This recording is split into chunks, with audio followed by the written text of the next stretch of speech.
ആകാശവാണി മൻ കി ബാത്ത് അഥവാ മനസ്സു പറയുന്നത് എന്ന പരിപാടിയിൽ പ്രധാനമന്ത്രി ശ്രീ നരേന്ദ്രമോദി രാജ്യത്തെ ജനങ്ങളോട് സംസാരിച്ചതിന്റെ മലയാള പരിഭാഷ ഇപ്പോൾ കേൾക്കാം.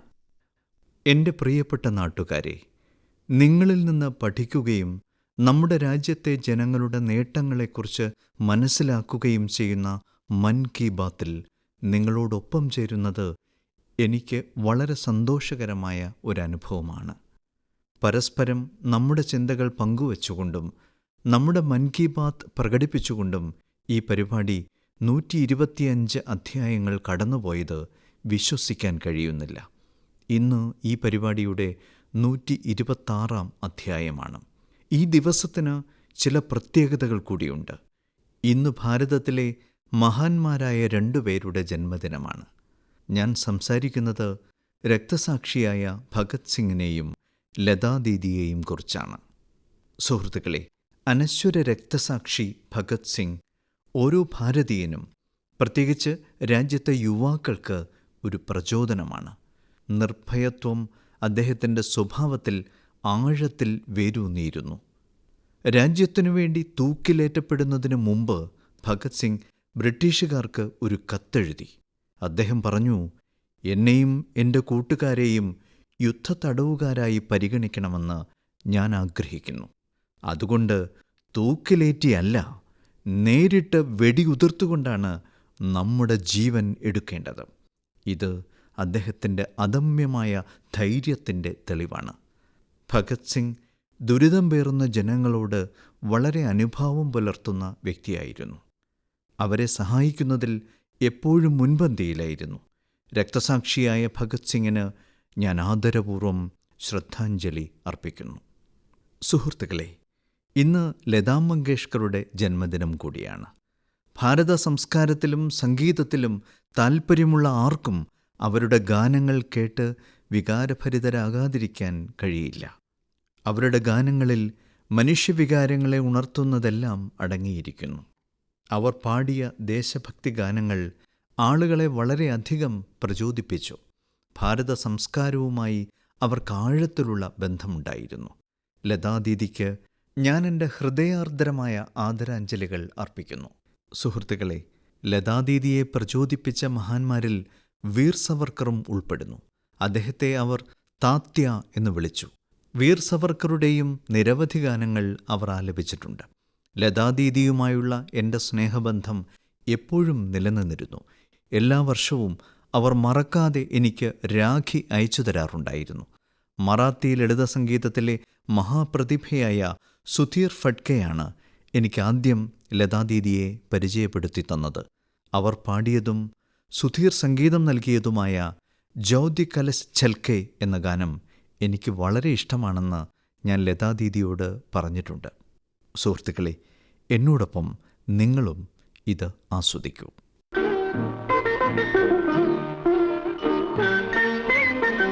ज्योति कलश छलके, ज्योति कलश छलके,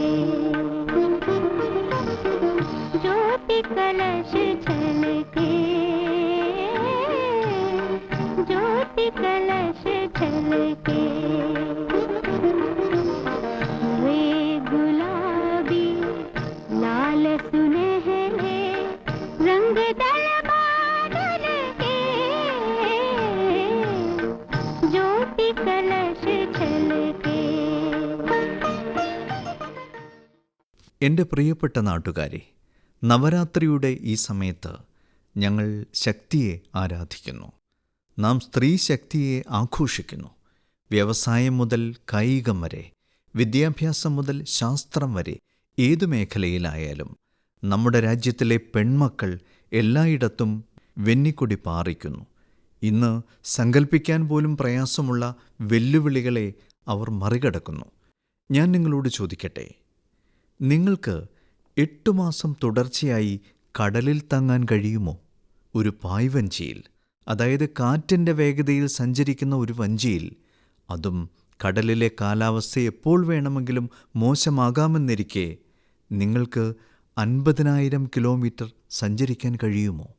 ഇത് ചെയ്യുന്നതിന് മുമ്പ് നിങ്ങൾ 1000 തവണ ചിന്തിക്കും. പക്ഷേ ഭാരതീയ നാവികസേനയിലെ ധീരരായ 2 ഉദ്യോഗസ്ഥർ നാവികസാഗർ പരിക്രമയിലൂടെ ഇത് സാക്ഷാത്കരിച്ചു. ധൈര്യവും ദൃഢനിശ്ചയവും എന്താണെന്ന് അവർ തെളിയിച്ചു. ഇന്ന് മൻ കി ബാത്ത് ശ്രോതാക്കൾക്ക് ഈ 2 സാഹസികരായ ഉദ്യോഗസ്ഥരെ പരിചയപ്പെടുത്താൻ ഞാൻ ആഗ്രഹിക്കുന്നു. ഒരാൾ ലഫ്റ്റനന്റ് കമാൻഡർ ദിൽനയാണ്. മറ്റൊരാൾ ലഫ്റ്റനന്റ് കമാൻഡർ രൂപയാണ്. ഈ 2 ഉദ്യോഗസ്ഥരും നമ്മോടൊപ്പം ലൈനിലുണ്ട്. ഹലോ. Hello sir. നമസ്കാരം. നമസ്കാരം സർ. ഇപ്പോൾ ലഫ്റ്റനന്റ് കമാൻഡർ ദിൽനയും ലഫ്റ്റനന്റ് കമാൻഡർ രൂപയും എന്നോടൊപ്പം ലൈനിലുണ്ടല്ലോ. ഉണ്ട് സർ, രണ്ടുപേരും ഉണ്ട്. നിങ്ങൾ 2 പേർക്കും നമസ്കാരം. വണക്കം. വണക്കം സർ. നമസ്കാരം സർ. ശരി, ആദ്യമായി രാജ്യം നിങ്ങളെ 2 പേരെയും കുറിച്ച് അറിയാൻ ആഗ്രഹിക്കുന്നു. നിങ്ങൾ പറയൂ. സർ, ഞാൻ ലഫ്റ്റനന്റ് കമാൻഡർ ദിൽന. ഞാൻ ഭാരത നാവികസേനയിലെ ലോജിസ്റ്റിക് കേഡറിൽ നിന്നാണ് സർ. ഞാൻ 2014 നാവികസേനയിൽ കമ്മീഷൻഡായി. സർ, ഞാൻ കേരളത്തിലെ കോഴിക്കോട്ടുകാരിയാണ്. എൻ്റെ അച്ഛൻ ആർമിയിലായിരുന്നു. എൻ്റെ അമ്മ ഒരു വീട്ടമ്മയാണ്. എൻ്റെ ഭർത്താവും ഭാരതീയ നാവികസേനയിൽ ഒരു ഉദ്യോഗസ്ഥനാണ് സർ. എൻ്റെ സഹോദരി NCCയിൽ ജോലി ചെയ്യുന്നു. ജയ് ഹിന്ദ് സർ. ഞാൻ ലഫ്റ്റനന്റ് കമാൻഡർ രൂപ. ഞാൻ 2017 നേവൽ ആർമമെന്റ് ഇൻസ്പെക്ഷൻ കേഡറിൽ ചേർന്നു. എൻ്റെ അച്ഛൻ തമിഴ്നാട്ടുകാരനാണ്. എൻ്റെ അമ്മ പോണ്ടിച്ചേരിക്കാരിയാണ്. എൻ്റെ അച്ഛൻ വ്യോമസേനയിലായിരുന്നു സർ. വാസ്തവത്തിൽ ഡിഫൻസിൽ ചേരാൻ അദ്ദേഹമാണ് എനിക്ക് പ്രേരണയായത്. എൻ്റെ അമ്മ ഒരു വീട്ടമ്മയായിരുന്നു. ശരി ദിൽന, രൂപ, സാഗർ പരിക്രമയിലെ നിങ്ങളുടെ അനുഭവത്തെക്കുറിച്ച് അറിയാൻ രാജ്യം ആഗ്രഹിക്കുന്നു. ഇത് എളുപ്പമല്ലെന്ന് എനിക്കുറപ്പുണ്ട്. നിങ്ങൾ നിരവധി ബുദ്ധിമുട്ടുകൾ നേരിട്ടിട്ടുണ്ടാകണം. നിങ്ങൾക്ക് നിരവധി പ്രയാസങ്ങൾ തരണം ചെയ്യേണ്ടി വന്നിട്ടുണ്ടാകണം. അതെ സർ. സർ, നമ്മുടെ ജീവിതത്തെ മാറ്റിമറിക്കുന്ന ഒരവസരം ജീവിതത്തിൽ ഒരിക്കൽ നമുക്ക് ലഭിക്കുമെന്ന് ഞാൻ അങ്ങയോട് പറയാൻ ആഗ്രഹിക്കുന്നു. ഈ സർക്കം നാവിഗേഷൻ ഭാരത നാവികസേനയും ഭാരത സർക്കാരും ഞങ്ങൾക്ക് നൽകിയ അത്തരമൊരവസരമായിരുന്നു. ഈ പര്യവേഷണത്തിൽ ഞങ്ങൾ ഏകദേശം 47,500 കിലോമീറ്റർ സഞ്ചരിച്ചു സർ. ഞങ്ങൾ 2024 ഒക്ടോബർ 2 ഗോവയിൽ നിന്ന് പുറപ്പെട്ട് 2025 മെയ് 29 തിരിച്ചെത്തി. ഈ പര്യവേഷണം പൂർത്തിയാക്കാൻ 238 ദിവസങ്ങളെടുത്തു സർ. 238 ദിവസങ്ങളിലും ഞങ്ങൾ 2 പേരും മാത്രമായിരുന്നു സർ. ഓഹോ. സർ, ഈ പര്യവേഷണത്തിനായി ഞങ്ങൾ 3 വർഷത്തെ തയ്യാറെടുപ്പ് നടത്തി. നാവിഗേഷൻ മുതൽ കമ്മ്യൂണിക്കേഷൻ എമർജൻസി ഡിവൈസസ് എങ്ങനെ പ്രവർത്തിപ്പിക്കാം, ഡൈവിംഗ് എങ്ങനെ ചെയ്യാം, ബോട്ടിലെ ഏത് തരത്തിലുള്ള അടിയന്തരാവസ്ഥയും എങ്ങനെ കൈകാര്യം ചെയ്യാം, ഉദാഹരണത്തിന് ഒരു മെഡിക്കൽ എമർജൻസി എങ്ങനെ കൈകാര്യം ചെയ്യാം, ഇതിൻ്റെയൊക്കെ എല്ലാം പരിശീലനം ഭാരത നാവികസേന ഞങ്ങൾക്ക് നൽകി സർ. സർ, ഈ യാത്രയിലെ ഏറ്റവും അവിസ്മരണീയമായ നിമിഷത്തെക്കുറിച്ച് പറയട്ടെ. അത് പോയിന്റ് നീമോയിൽ ഞങ്ങൾ ഭാരത പതാക ഉയർത്തി എന്നതാണ്. പോയിന്റ് നീമോ ലോകത്തിലെ ഏറ്റവും വിദൂര സ്ഥലമാണ് സർ. അതിനോട് ഏറ്റവും അടുത്ത മനുഷ്യവാസമുണ്ടെങ്കിൽ അത് അന്താരാഷ്ട്ര ബഹിരാകാശ നിലയത്തിലാണ്. ഒരു പായ് വഞ്ചിയിൽ അവിടെ എത്തിയ ആദ്യ ഭാരതീയരും ആദ്യ ഏഷ്യക്കാരും ലോകത്തിലെ ആദ്യത്തെ വ്യക്തികളും ഞങ്ങളാണ് സർ. ഇത് ഞങ്ങൾക്ക് അഭിമാനകരമായ കാര്യമാണ്. വാവ്, നിങ്ങൾക്കൊത്തിരി അഭിനന്ദനങ്ങൾ. നന്ദി സർ. നിങ്ങളുടെ സഹപ്രവർത്തകയ്ക്കും എന്തെങ്കിലും പറയാനുണ്ടാകുമല്ലോ. സർ, പായ്വഞ്ചിയിൽ ലോകം ചുറ്റിയ ആളുകളുടെ എണ്ണം മൗണ്ട് എവറസ്റ്റ് കീഴടക്കിയവരുടെ എണ്ണത്തെ അപേക്ഷിച്ച് കുറവാണ്. വാസ്തവത്തിൽ ഒരു പായ്വഞ്ചിയിൽ സർക്കം നാവിഗേഷൻ നടത്തുന്ന ആളുകളുടെ എണ്ണം ബഹിരാകാശത്ത് പോയ ആളുകളുടെ എണ്ണത്തേക്കാൾ കുറവാണ്. ശരി, ഇത്രയും സങ്കീർണമായ ഒരു യാത്രയ്ക്ക് വളരെ വലിയ ടീം വർക്ക് ആവശ്യമാണ്. ടീമിൽ നിങ്ങൾ 2 ഓഫീസർമാർ മാത്രമേ ഉണ്ടായിരുന്നുള്ളൂ. നിങ്ങളത് എങ്ങനെ കൈകാര്യം ചെയ്തു? അതെ സർ, ഇത്തരമൊരു യാത്രയ്ക്ക് ഞങ്ങൾ 2 പേർക്കും ഒരുമിച്ച് കഠിനാധ്വാനം ചെയ്യേണ്ടി വന്നു.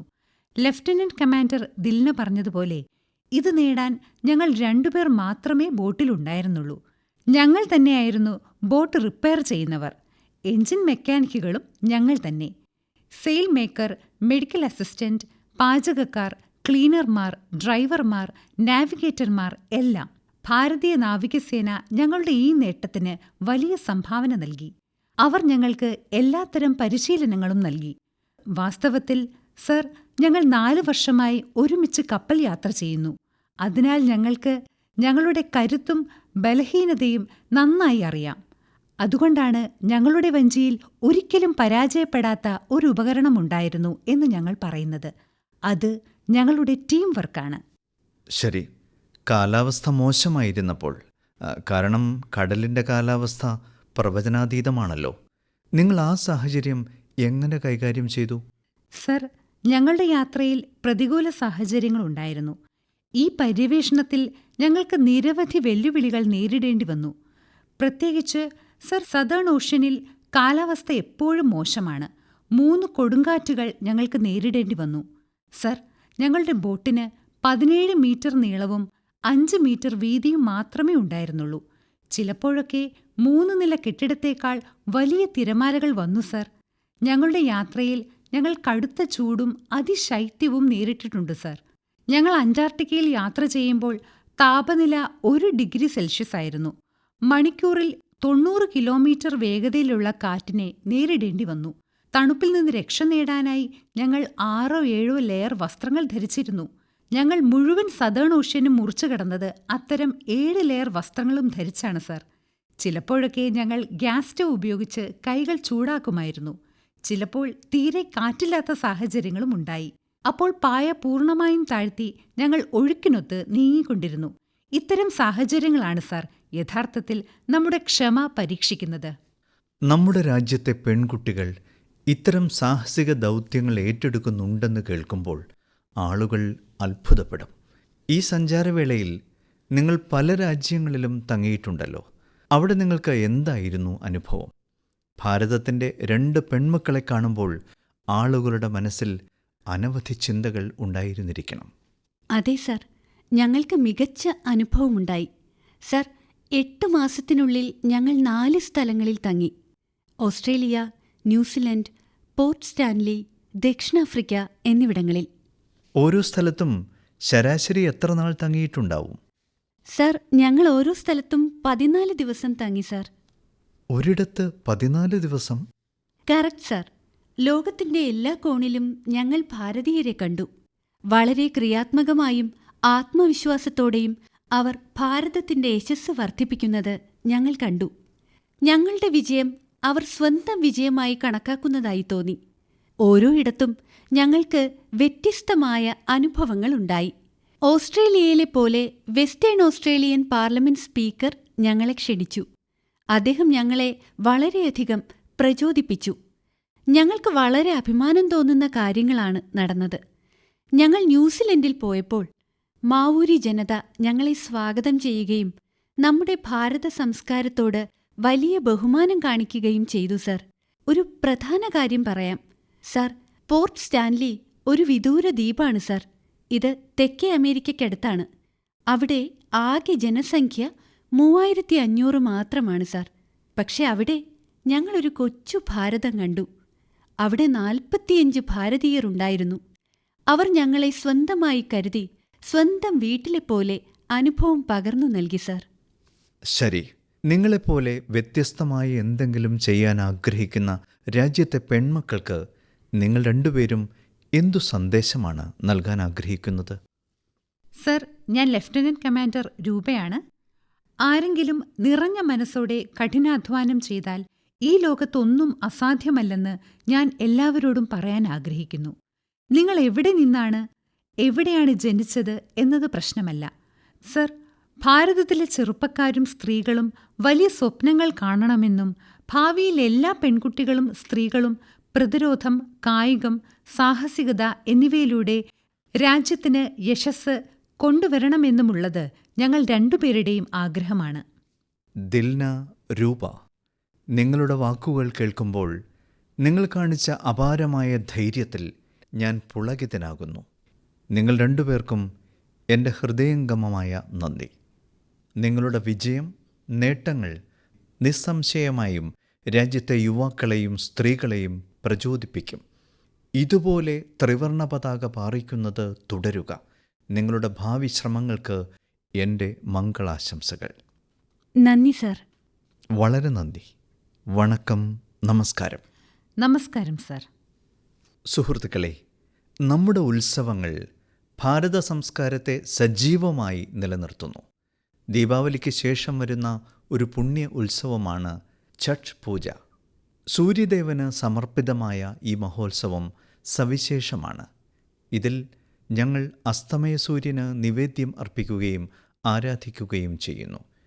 ഛഠ് രാജ്യത്തിൻ്റെ വിവിധ ഭാഗങ്ങളിൽ മാത്രമല്ല, ലോകമെമ്പാടും ആഘോഷിക്കപ്പെടുന്നു. ഇന്നിത് ഒരാഗോള ഉത്സവമായി മാറിക്കൊണ്ടിരിക്കുകയാണ്. സുഹൃത്തുക്കളെ, ഛഠ് പൂജയുമായി ബന്ധപ്പെട്ട് ഭാരത സർക്കാരും ഒരു വലിയ ശ്രമത്തിൽ ഏർപ്പെട്ടിരിക്കുന്നുണ്ടെന്ന് നിങ്ങളെ അറിയിക്കുന്നതിൽ എനിക്ക് വളരെ സന്തോഷമുണ്ട്. ഛഠ് പൂജയെ യുനെസ്കോയുടെ ഇൻടാഞ്ചിബിൾ കൾച്ചറൽ ഹെറിറ്റേജ് ലിസ്റ്റ്, അതായത് അദൃശ്യ സാംസ്കാരിക പൈതൃക പട്ടികയിൽ ഉൾപ്പെടുത്താൻ ഭാരത സർക്കാർ ശ്രമിക്കുന്നു. ഛഠ് പൂജയെ യുനെസ്കോ പട്ടികയിൽ ഉൾപ്പെടുത്തുമ്പോൾ ലോകത്തിൻ്റെ എല്ലാ കോണുകളിലുമുള്ള ആളുകൾക്ക് അതിൻ്റെ മഹത്വവും ദിവ്യത്വവും മനസ്സിലാക്കാൻ കഴിയും. സുഹൃത്തുക്കളെ, കുറച്ചുകാലം മുമ്പ് ഭാരത സർക്കാരിൻ്റെ സമാനമായ ശ്രമങ്ങൾ കാരണം കൊൽക്കത്തയിലെ ദുർഗാപൂജയും ഈ യുനെസ്കോ പട്ടികയിൽ ഉൾപ്പെടുത്തി. നമ്മുടെ സാംസ്കാരിക പരിപാടികൾക്ക് ആഗോളതലത്തിൽ അംഗീകാരം ലഭിച്ചാൽ ലോകം അവയെക്കുറിച്ച് പഠിക്കുകയും മനസ്സിലാക്കുകയും അവയിൽ പങ്കെടുക്കാൻ മുന്നോട്ട് വരികയും ചെയ്യും. സുഹൃത്തുക്കളെ, ഒക്ടോബർ 2 ഗാന്ധി ജയന്തിയാണ്. സ്വദേശി ഉൽപ്പന്നങ്ങൾ സ്വീകരിക്കണമെന്ന് ഗാന്ധിജി എപ്പോഴും ഊന്നിപ്പറഞ്ഞിരുന്നു. അവയിൽ ഖാദി മുൻപന്തിയിലായിരുന്നു. നിർഭാഗ്യവശാൽ സ്വാതന്ത്ര്യാനന്തരം ഖാദിയുടെ ആകർഷണീയത മങ്ങുകയായിരുന്നു. എന്നാൽ കഴിഞ്ഞ 11 വർഷമായി രാജ്യത്തെ ജനങ്ങൾക്ക് ഖാദിയോടുള്ള താൽപ്പര്യം വർദ്ധിച്ചു. കഴിഞ്ഞ കുറച്ച് വർഷങ്ങളായി ഖാദി വിൽപ്പനയിൽ ഗണ്യമായ വർധനവ് കണ്ടിട്ടുണ്ട്. ഒക്ടോബർ 2 ഏതെങ്കിലും ഒരു ഖാദി ഉൽപ്പന്നം വാങ്ങണമെന്ന് ഞാൻ എല്ലാവരോടും അഭ്യർത്ഥിക്കുന്നു. അത് തദ്ദേശീയമാണെന്ന് അഭിമാനത്തോടെ പ്രഖ്യാപിക്കുക. വോക്കൽ ഫോർ ലോക്കൽ എന്ന ഹാഷ്ടാഗോടെ സോഷ്യൽ മീഡിയയിൽ ഇത് പങ്കുവയ്ക്കുക. സുഹൃത്തുക്കളെ, ഖാദി പോലെ തന്നെ നമ്മുടെ കൈത്തറി കരകൗശല മേഖലകളിലും ഗണ്യമായ മാറ്റങ്ങൾ വന്നിട്ടുള്ളത് കാണാം. പാരമ്പര്യവും നൂതനാശയങ്ങളും സംയോജിപ്പിക്കുകയാണെങ്കിൽ അത്ഭുതകരമായ ഫലങ്ങൾ ഉണ്ടാകുമെന്നതിന് നിരവധി ഉദാഹരണങ്ങൾ ഇന്ന് നമ്മുടെ രാജ്യത്ത് കാണാൻ കഴിയും. തമിഴ്നാട്ടിലെ യാഴ് നാച്ചുറൽസ് ഇതിനൊരു ഉദാഹരണമാണ്.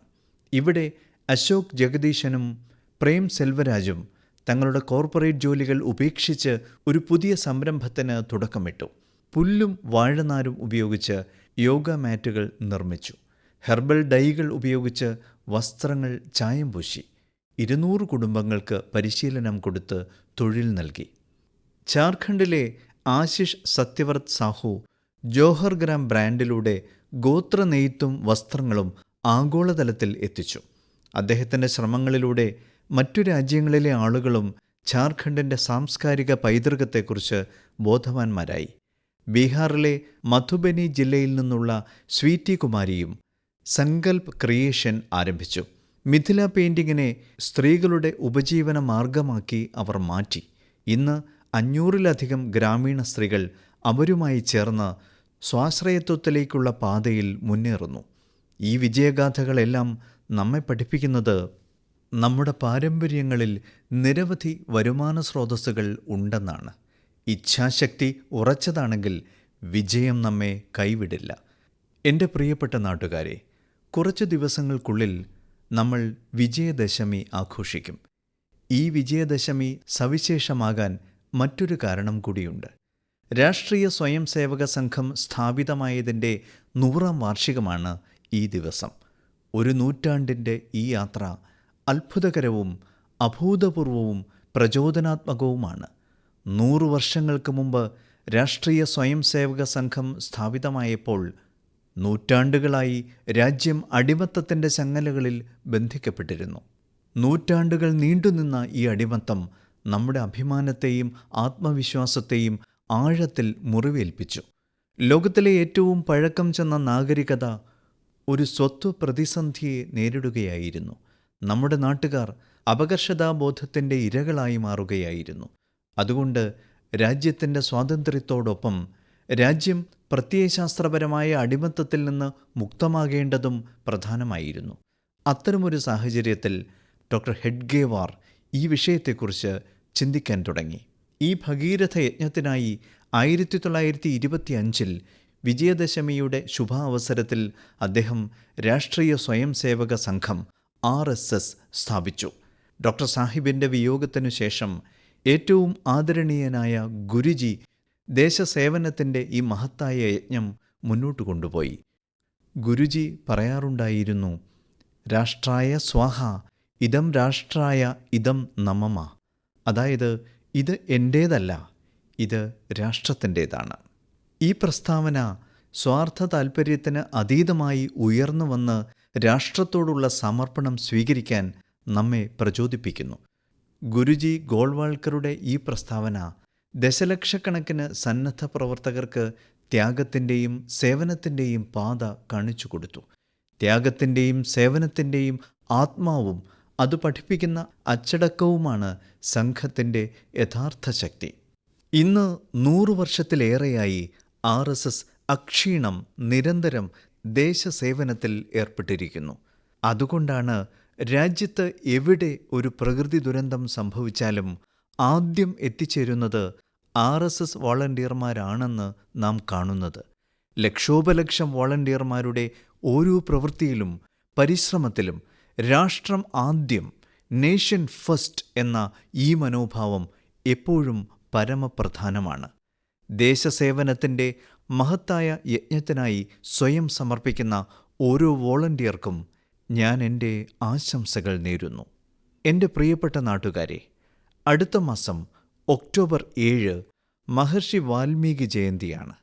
വാൽമീകി മഹർഷിയോട് ഭാരത സംസ്കാരം എത്രത്തോളം കടപ്പെട്ടിരിക്കുന്നുവെന്ന് നമുക്കെല്ലാവർക്കും അറിയാം. ശ്രീരാമൻ്റെ അവതാര കഥകൾ ഇത്രയും വിശദമായി നമുക്ക് പരിചയപ്പെടുത്തിയത് മഹർഷി വാൽമീകിയാണ്. രാമായണം പോലൊരു മഹത്തായ ഗ്രന്ഥം അദ്ദേഹം മനുഷ്യരാശിക്ക് നൽകി. സുഹൃത്തുക്കളെ, രാമായണത്തിൻ്റെ ഈ സ്വാധീനം അതിൽ ഉൾക്കൊള്ളുന്ന ശ്രീരാമൻ്റെ ആദർശങ്ങളും മൂല്യങ്ങളും മൂലമാണ്. ഭഗവാൻ ശ്രീരാമൻ സേവനം, സമഭാവന, കരുണ എന്നിവയിലൂടെ എല്ലാവരെയും ആശ്ലേഷിച്ചു. അതുകൊണ്ടാണ് മഹർഷി വാൽമീകിയുടെ രാമായണത്തിലെ രാമൻ ശബരിമാതാവിനോടും നിഷാദരാജനോടും കൂടി പൂർണ്ണത കൈവരിക്കുന്നത്. സുഹൃത്തുക്കളെ, അതുകൊണ്ടാണ് അയോധ്യയിൽ രാമക്ഷേത്രം പണിതപ്പോൾ അതിനോട് ചേർന്ന് നിഷാദരാജൻ്റെയും മഹർഷി വാൽമീകിയുടെയും ക്ഷേത്രങ്ങൾ നിർമ്മിച്ചത്. രാംലല്ല സന്ദർശിക്കാൻ നിങ്ങൾ അയോധ്യയിലേക്ക് പോകുമ്പോൾ മഹർഷി വാൽമീകിയുടെയും നിഷാദരാജൻ്റെയും ക്ഷേത്രങ്ങൾ സന്ദർശിക്കണമെന്ന് ഞാൻ നിങ്ങളോട് അഭ്യർത്ഥിക്കുന്നു. എൻ്റെ പ്രിയപ്പെട്ട നാട്ടുകാരെ, കല, സാഹിത്യം, സംസ്കാരം എന്നിവയെക്കുറിച്ചുള്ള ഏറ്റവും സവിശേഷമായ കാര്യം അവ ഏതെങ്കിലും ഒരു മേഖലയിൽ മാത്രം ഒതുങ്ങി നിൽക്കുന്നില്ല എന്നതാണ്. അവയുടെ സുഗന്ധം എല്ലാ അതിരുകളെയും മറികടക്കുകയും ജനമനസ്സുകളെ സ്പർശിക്കുകയും ചെയ്യുന്നു. അടുത്തിടെ പാരീസിലെ ഒരു സാംസ്കാരിക സ്ഥാപനമായ സൗന്ദ് മണ്ഡപ അതിൻ്റെ 50 വർഷം പൂർത്തിയാക്കി. ഭാരതീയ നൃത്തകലയെ ജനപ്രിയമാക്കുന്നതിൽ ഈ കേന്ദ്രം ഗണ്യമായ സംഭാവന നൽകിയിട്ടുണ്ട്. കുറച്ച് വർഷങ്ങൾക്ക് മുമ്പ് പത്മശ്രീ ലഭിച്ച മിലേന സാൽവിനിയാണ് ഇത് സ്ഥാപിച്ചത്. സൗന്ദ് മണ്ഡപവുമായി ബന്ധപ്പെട്ട എല്ലാവരെയും ഞാൻ ഹൃദയപൂർവ്വം അഭിനന്ദിക്കുകയും അവരുടെ ഭാവി ശ്രമങ്ങൾക്ക് എല്ലാ ആശംസകളും നേരുകയും ചെയ്യുന്നു. സുഹൃത്തുക്കളെ, ഞാനിപ്പോൾ നിങ്ങൾക്കായി 2 ചെറിയ ഓഡിയോ ക്ലിപ്പുകൾ പ്ലേ ചെയ്യുന്നു. ദയവായി അവ ശ്രദ്ധിക്കുക. दयालु सित किन सितना मिनिहा कौरुंदो मसबंदे मिनिहा गन सोंदिने नैनु वेदो बिंद कुदु सितुवे दयालु सित किन सितना मिनिहा कौरुंदो मसबंदे मिनिहा गन सोंदिने. ഇപ്പോൾ രണ്ടാമത്തെ ക്ലിപ്പ് കൂടി കേൾക്കൂ. മനിതൻ മനിതനുക്കായില്ലയേ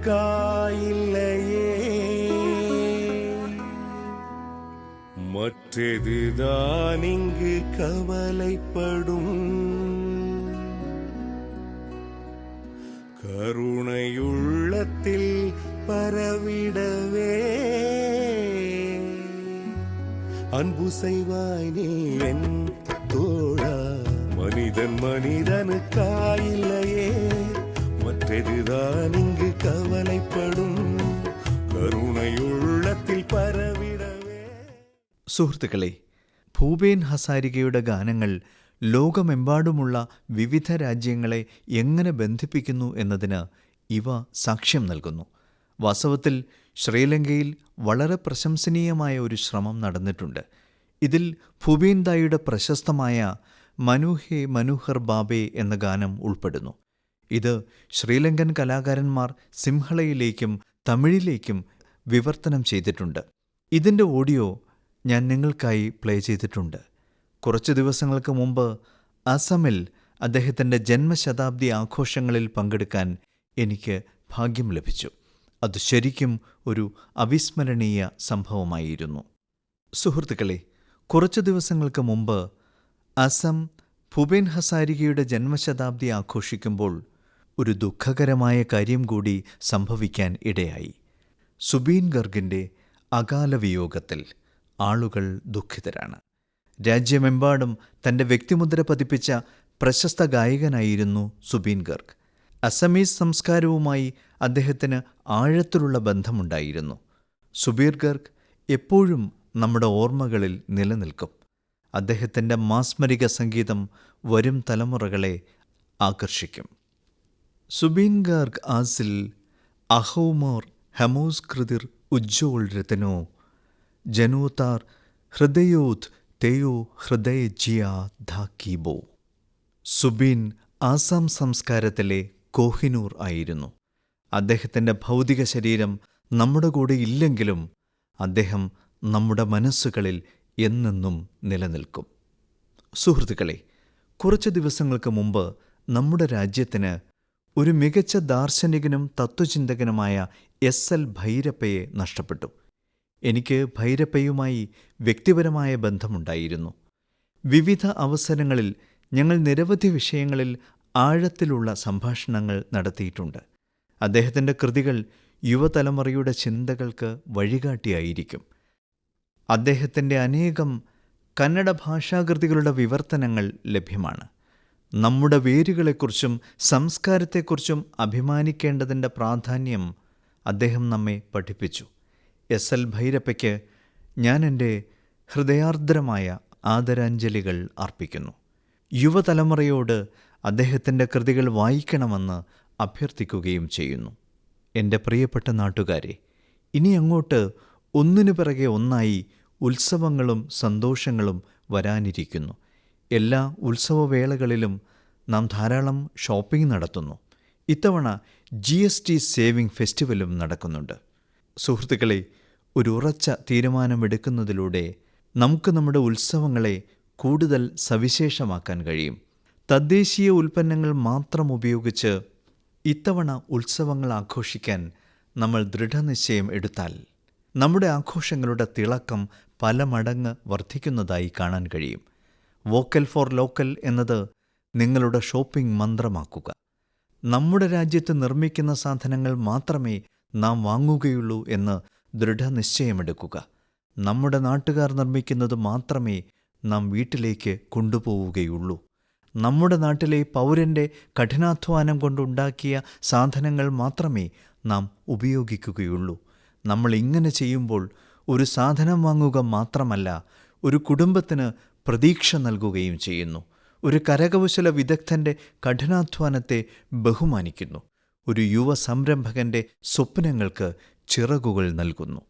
സുഹൃത്തുക്കളെ, ഉത്സവ അവസരങ്ങളിൽ നാം എല്ലാവരും നമ്മുടെ വീടുകൾ വൃത്തിയാക്കുന്ന തിരക്കിലാണ്. എന്നാൽ ശുചിത്വം വീടിൻ്റെ 4 ചുവരുകളിൽ മാത്രം ഒതുങ്ങരുത്. തെരുവ്, പ്രദേശം, കമ്പോളം, ഗ്രാമം എന്നിങ്ങനെ എല്ലായിടത്തും ശുചിത്വം വരുത്തേണ്ടത് നമ്മുടെ ഉത്തരവാദിത്തമായി മാറണം. സുഹൃത്തുക്കളെ, നമ്മുടെ നാട്ടിൽ ഇപ്പോൾ ആഘോഷങ്ങളുടെ കാലമാണ്. ദീപാവലി ഒരു തരത്തിൽ ഒരു മഹോത്സവമാണ്. വരാനിരിക്കുന്ന ദീപാവലിക്ക് നിങ്ങൾക്ക് എല്ലാവിധ ആശംസകളും നേരുന്നു.